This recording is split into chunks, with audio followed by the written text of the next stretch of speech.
ஆண்டவர் இயேசுவை நம்மிலே செயலாற்ற அனுமதிப்போமா? ஜனவரி 7ஆம் தேதி செவ்வாய்க்கிழமை. ஆண்டவரின் திருக்காட்சிக்கு பின் செவ்வாய். புனித ரேமண்ட் நினைவு. மறையுரை சிந்தனை.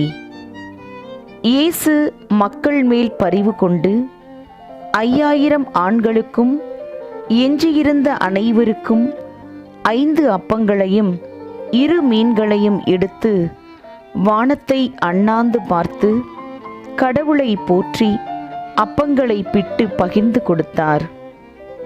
இயேசு தொடர்ந்து மக்களின் பிணிகளிலிருந்து நலமும் பசியிலிருப்போருக்கு உணவளித்தும் வந்தார் என்பதை நற்செய்தி நமக்கு தெளிவாக உணர்த்துகிறது.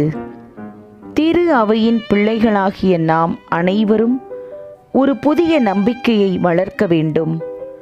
இந்த இயேசு இப்பொழுது இங்கே நம்மிலே செயல்பட முயற்சிக்கின்றார். நாம் அவரை நம்மிலே செயலாற்ற அனுமதிப்போமா? நாம் நாமாக இருக்கும் பொழுது அல்ல, மாறாக அவராக நாம் வாழ முற்படும் பொழுது நமக்குள்ளே அவர் அதே துடிப்போடு செயல்படுவார் என்பது நிச்சயம். எனவே அவரின் பரிவை, பகிர்வை நம்மில் இதய மொழிகளாக ஏற்று வாழ முன்வருவோம்.